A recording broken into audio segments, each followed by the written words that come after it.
أستاذ جواد، ما رأيك بما أعلن في سوريا عن حكم ذاتي للأكراد؟ بالطبع الأكراد الشعب الكردي هو كأي شعب في العالم يطالب بحريته واستقلاله. والحكم الذاتي والفيدرالية ما هن إلا خطوات في طريق الاستقلال. نعم. وأنا شخصيا أبارك أي خطوة في هذا الطريق. يعني هل أنت مع الانفصال ولا كيف؟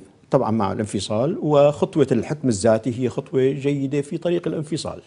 كيف في هذه المرحلة تريد الانفصال؟ يعني ما يثيره الكثيرون أنه رغبة الأكراد في قضية الانفصال هو صحيح. يعني هو أولها دعوة وآخرها ملك وسلطان. هي مو جريمة، هي إذا لأنه مو انفصال. نحن ما بدنا نفصل شيء عن سوريا. ايوه. نحن بالأساس موجودين على أرضنا. سوريا دخلت كردستان باتفاقية سايكس بيكو. نحن ما دخلنا سوريا، سوريا دخلت فينا. يعني أنتم هل تعتبرون أنفسكم يعني جزء من الشعب السوري ولا لا؟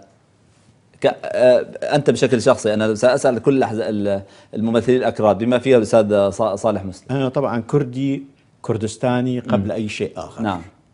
هل أنت سوري؟ في الأوراق الثبوتية، يعني في هل تعترف بسوريتك؟ سوريا انفرضت علينا.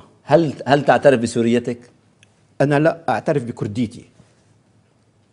طيب ما هو في عرب لا يقول أنا سوري، أنا سوري، أنا عربي سوري، أنا ليش كردي سوري. ليش أنا أقول هالشيء؟ لأنه من وقت ما ألحقت سوريا كردستان بسوريا باتفاقية سايكس بيكو، نحن ما شفنا أي شيء يدل على الخير من إخواننا العرب.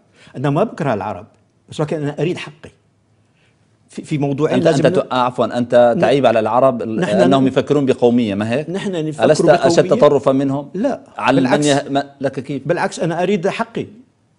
ما هو حقك؟ حقي أنه أكون لي دولة مثل ما أنا دولة. هل هذا يعني في هذا الوقت تريد دولة؟